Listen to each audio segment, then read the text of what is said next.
दामन में भारत उपनिवेश बना। ठीक है, उपनिवेशवाद से तात्पर्य क्या होता है? किसी देश को राजनीतिक रूप से नियंत्रण स्थापित करके उस देश की अर्थव्यवस्था को शोषण करना क्या है? उपनिवेश। तो भारत उपनिवेश बना, भारत का शोषण यहाँ से शुरू हुआ। तो 1757 से लेकर के 1857 तक ईस्ट इंडिया कंपनी यानी ब्रिटिश के शासन के 100 साल पूरे हो चुके। तो इन 100 साल में इन ईस्ट इंडिया कंपनी ने बहुत सारे बदलाव किए। ठीक है, तो इन बदलावों के कारण प्रशासन ढांचे में बदलाव किया था। इन बदलावों के कारण जो यहाँ की जो लोग थे उनको जो बहुत सारी समस्याएं हुई। ठीक है, तो उन समस्याओं के कारण जो है 1857 से भी पहले विद्रोह। ठीक है, 1857 से पहले विद्रोह, लेकिन वो विद्रोह जो हुए 1857 से पहले वो क्षेत्रीय विद्रोह थे, उनको दबा दिया गया। लेकिन 1857 का एक पहला ऐसा विद्रोह था जो ऑल इंडिया लेवल पर अखिल भारतीय स्तर पर हुआ था। और कोई भी विद्रोह होता है तो उसके पीछे एक कारण होते हैं। ठीक है, तो ये 100 साल से भारत के जनमानस में जो असंतोष, जो एक गुस्सा संचित हो रहा था, जो पनप रहा था, वो अचानक 1857 में फूटा। ठीक है, तो उसके पीछे कई कारण। तो पहले हम कारण को डिस्कस करेंगे। ठीक है, फिर उसके बाद हम उसके स्वरूप को डिस्कस करेंगे, फिर उसके प्रभाव को डिस्कस करेंगे। ठीक है, तो सबसे पहले हम कौन सा डिस्कस कर रहे हैं? 1857 विद्रोह के कारण। ठीक है, तो सबसे पहले जो कारण है पॉलिटिकल कॉज, राजनीतिक कारण। ठीक है, राजनीतिक कारण यानी इसका पॉलिटिकल कॉज क्या था, यानी राजनीतिक कारण है। तो देखिए, राजनीतिक कारण में कई चीजों को जैसे राजनीतिक कारण पहला ये था कि अगर जो कंपनी की सरकार ने, अंग्रेजों ने मुगल बादशाह का सम्मान करना बंद कर दिया था। जब भारत की जनता के मन में मुगल बादशाह के प्रति एक गहरा सम्मान था, तो जब वो अपमान करते थे तो ये बात भारत की जनता को अच्छी नहीं लगती। ठीक है, आप ये जानते हैं कि 1813 के बाद अंग्रेजी जो ईस्ट इंडिया की कंपनी की सरकार ने भारत में जो है डायरेक्ट रूल करना शुरू कर दिया था, भारत के समाज और संस्कृति को रूपांतरित करना शुरू कर दिया था। ठीक है, तो इसीलिए हम ये देखते हैं कि जो डलहौजी था, डलहौजी ने क्या किया था? बहुत सारे राज्यों को जो है हड़प लिया गया। ठीक है, तो डलहौजी की यहाँ पर कौन सी नीति आ जाती है? हड़प नीति। ठीक है, हड़प नीति ये किसकी है? डलहौजी। यानी डलहौजी ने जो कई जो राज्य थे उनको कई आधार पर हड़पा। एक तो हड़प नीति के द्वारा हड़पा, दूसरा प्रेशर डाल के हड़पा, तीसरा प्रशासन का आरोप लगाकर। ठीक है, तो डलहौजी की हड़प नीति के द्वारा जो हड़पेगा राज्य सबसे पहला कौन सा? सतारा, बगाड़, उदयपुर, झांसी, संबलपुर, नागपुर, ये क्रम है। इस तरीके से उसके द्वारा ये हड़पेंगे। हड़प नीति क्या थी कि डलहौजी उस समय 3 प्रकार के राज्य थे। ठीक है, एक तो वो राज्य थे जो अंग्रेजों के बराबर के थे। ठीक है, एक वो राज्य थे कि किसी जमाने में वो हैदराबाद बड़े बड़े राज्यों के अधीन रहे थे, लेकिन अब अंग्रेजों के अधीन आ गए। तीसरी कैटेगरी के वो राज्य थे जो अंग्रेजों ने ही बनाए थे अपने प्रमाण पत्र से। ठीक है, तो उन तीसरी कैटेगरी के राज्यों को अगर उनकी कोई संतान नहीं है तो उन राजाओं को गोद लेकर के अपनी रियासत बचाने का अधिकार नहीं था, उनको डलहौजी हड़प लेता था। तो इस प्रकार डलहौजी ने अपने हड़प नीति के कारण कौन कौन से राज्य हड़पे बताइए? सतारा, बगाड़, उदयपुर, झांसी, संबलपुर, नागपुर, इन राज्यों को हड़प। ठीक है, बरार को दबाव डालकर हड़पा। ठीक है, और प्रशासन के आधार पर किसको हड़पा? अवध को, आउटर की रिपोर्ट के आधार पर। इतनी बात क्लियर है? अच्छा, मैं आपसे पूछ लूं कि इनाम कमीशन क्या था? क्या था बताइए? इनाम कमीशन, इनाम आयोग क्या था बताइए? इस इनाम कमीशन के आधार पर जो है ये बनाया गया था। इसके आधार पर 20,000 जागीरों को जब्त कर लिया गया था डलहौजी के द्वारा। कितनी जागीरें? 20,000 जागीरों को जब्त कर लिया गया। ठीक है, तो ये सारे वो राजनीतिक कारण थे जिनकी वजह से जो है क्या हुआ था? 1857 भारत की जनता के मन में एक आक्रोश था, उसका परिणाम था 1857 का विद्रोह। ठीक है, समय के नहीं जो अवध को हड़प लिया गया था, तो ये बहुत बड़ा कारण था। 20,000 जागीरें जब्त कर ली गई थी। ठीक है, तो ये कौन से कारण थे बताइए? राजनीतिक। ठीक है, दूसरी बात हम डिस्कस करते हैं कि सामाजिक और आर्थिक कारण, सामाजिक और धार्मिक कारण। धार्मिक कारण, ठीक है, सोशल एंड रिलीजियस कॉज देखेंगे। तो सामाजिक, आपको ये पता है कि क्या 1757 से लेकर के 1813 तक क्या ईस्ट इंडिया की कंपनी की सरकार ने कोई परिवर्तन किया था या निरंतरता थी? निरंतरता। परिवर्तन कब देखा गया? 1813 ठीक है।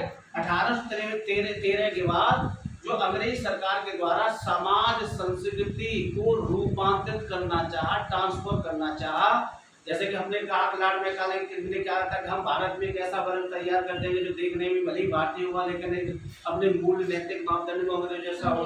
तो यहाँ से उन्होंने बदलाव करना शुरू कर दिया था, ठीक है, समाज के और उसमें, ठीक है। तो आपको पता है 1829 में किसका अंत कर दिया गया, सती प्रथा का अंत कर दिया गया, ठीक है।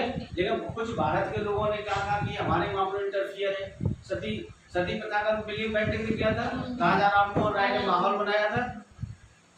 कौन सा एक व्यक्ति था भारतीय जो सती प्रथा के जो अंत कर दिया उसका विरोध कर रहा था, राधाकांत देव, ठीक है। राधाकांत देव जो थे वे कह रहे थे कि विरोध कर रहे थे, ठीक है। तो ये था। साथ ही साथ आपको पता है कि 1856 में एक अधिनियम आया था, कौन सा, विडो रीमैरिज एक्ट, विधवा पुनर्विवाह अधिनियम, किसके प्रयासों से पारित हुआ था ये इसका ड्राफ्ट डलहौजी के समय में तैयार हुआ था लेकिन पारित कैनिंग के समय में हुआ था, ठीक है। कैनिंग के समय में पारित हुआ था और बना था, ड्राफ्ट बना था डलहौजी के समय।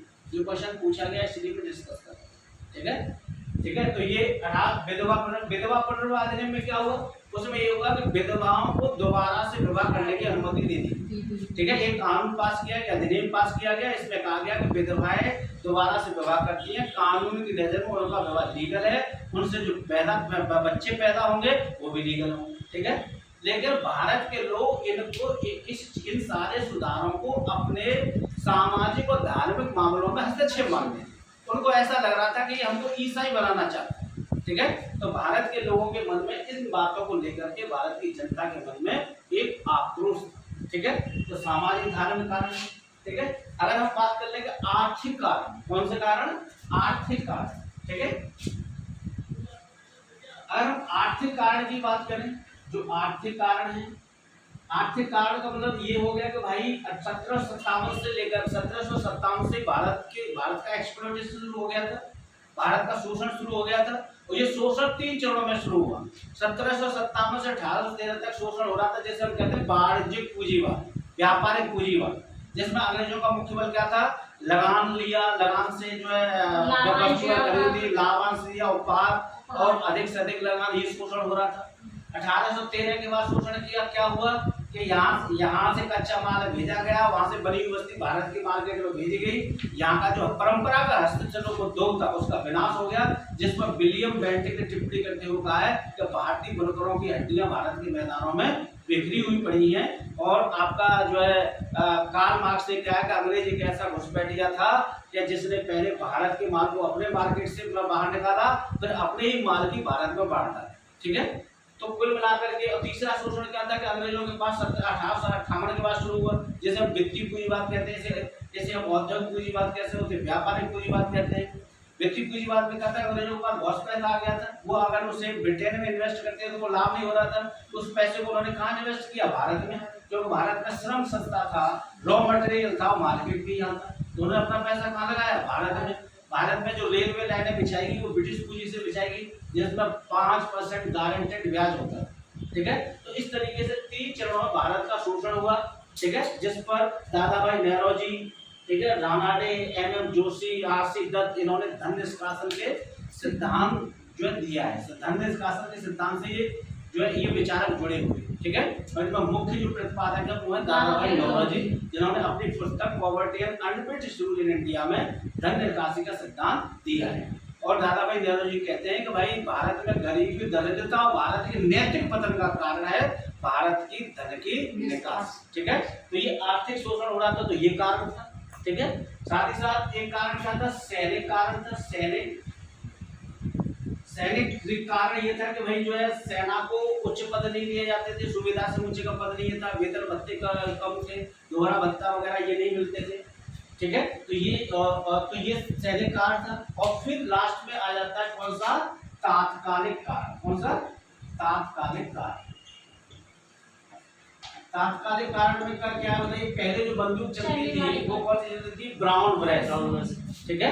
1856 में जो बंदूक थी वो पहले कौन सी चलती थी बताइए, ब्राउन ब्रेस। उसकी जगह पे क्या ले गई, इनफील्ड राइफल लगी, ठीक है, जिसमें चर्बी लगे कारतूसों का क्या होता था, प्रयोग होता, ठीक है।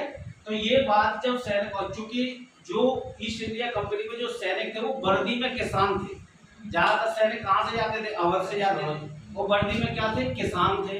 तो जब उनको पता लगा, क्योंकि उस समय धर्म का बहुत ज्यादा प्रभाव होता था मनुष्य के ऊपर, तो उस समय पर ये देखा गया कि भाई मतलब उन्होंने जब इस बात की जांच पड़ताल की कि क्या ये बात सही है कि इसमें गाय सुअर की चर्बी लगी होती है, तो ये बात सही निकली कि उसमें गाय सुअर की चर्बी लगी होती थी।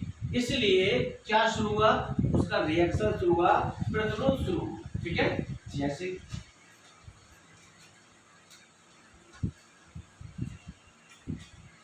प्रतिरोध में सबसे पहले जो है जनवरी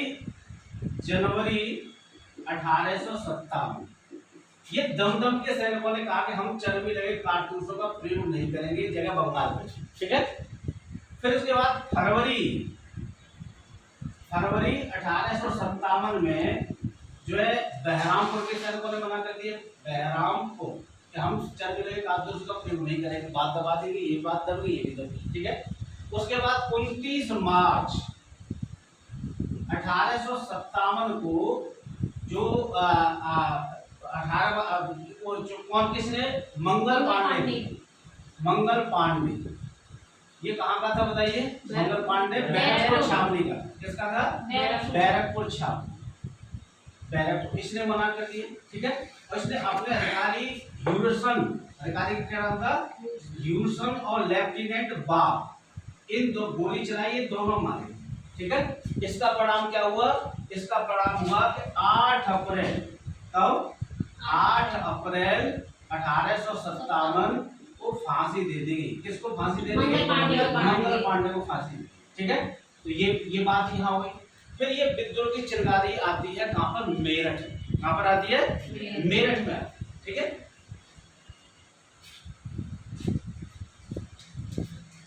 ये मेरठ में, ये लगभग अप्रैल में ये विद्रोह की चिंगारी कहाँ जाती है? मेरठ। ठीक है, अप्रैल 1857 ये मेरठ में। तो मेरठ में जो है 99 सिपाहियों ने विद्रोह कर दिया। ठीक है, और उनमें से अंग्रेज सरकार ने बर्खास्त कर दिया, कुछ को 10 साल की सजा दे दी। ठीक है, तो जिन सैनिकों को बर्खास्त कर दिया गया, 10 साल की सजा दे दी गई थी, उन सैनिकों की जो पत्नियां थी उन्होंने कमेंट किया था बादवाकी सैनिकों पर। ठीक है, तो उस कमेंट का रिएक्शन ये हुआ कि शाम के 5 या 6 बजे पूरी मेरठ छावनी में विद्रोह कर दिया। ठीक है, 99 सिपाहियों ने पहले किया, 99 सिपाही लगभग 80 बर्खास्त कर दिए, 10 साल की सजा दी। तो उनकी जो पत्नी थी उन्होंने बादवाकी लोगों पर कमेंट किया, तो उसका प्रभाव ये पड़ा कि जो है पूरी मेरठ छावनी विद्रोह कर दी और वो अपने अधिकारियों को छुड़ाया। वो सारे अधिकारियों पर अपने सैनिकों अधिकारियों को गोली चलाई और अपने जो साथी थे उनको छुड़ाया। और 11 मई सुबह 11 मई 1857 को दिल्ली पर कब्जा कर लिया था। और विद्रोही अपना नेता किसको चुना? बहादुर शाह प्रथम। और उसका नेता जो 22 बना वो कौन बना? बख्त खां। तो ये 11 मई 1857 को कब्जा हो गया विद्रोहियों का काम पर जो है दिल्ली पर। 4 जून को कब्जा हो गया लखनऊ पर, 5 जून को कब्जा हो गया कानपुर पर और 4 जून को कब्जा हो गया आपका झांसी में। तो इस तरीके से विद्रोह जो है लगभग पूरे जो है भारत में कई जगह पर फैल गया। ठीक है, जहां विद्रोहियों ने कब्जा कर रखा था। लेकिन वही उसी तरफ जो अंग्रेजों ने उस समय क्रीमिया का युद्ध चल रहा था 1856, वो समाप्त हो गया। वहां से जो सैनिक आए और रेलवे का यूज करके जहां जहां विद्रोही सेंटर थे उन विद्रोही सेंटरों पर जो है कंपनी ने अपने जो है सैनिक उतार दिए और 1 साल के भीतर सारे विद्रोही सेंटरों पर कब्जा अंग्रेजों का हो गया। ठीक है, जैसे कैंपबेल ने कहाँ का विद्रोह का दमन किया था? कहाँ का कौन विद्रोही नेता था? बेगम हजरत महल लखनऊ की थी। ठीक है, और जो है कुंवर सिंह अवर सिंह कहाँ के थे? बिहार के थे। ठीक है, ये तो सब आपको पता ही होगा। ठीक है, तो ये 1 साल के भीतर जो है कब्जा कर लिया और विद्रोह असफल। क्या हो गया? असफल। तो विद्रोह क्यों असफल हुआ? क्या रीजन था? क्या कारण था विद्रोह असफलता होने का? राष्ट्रीयता नहीं थी सर, अलग-अलग जगह विद्रोह पहले हुआ था। इसके कई कारण। पहला जो कारण है कि वही जो है आपका जो है प्लान तरीके से उन्होंने काम नहीं किया था। ठीक है, क्या वो बताइए? अच्छा ठीक है, तो फिर इतना ही करेंगे।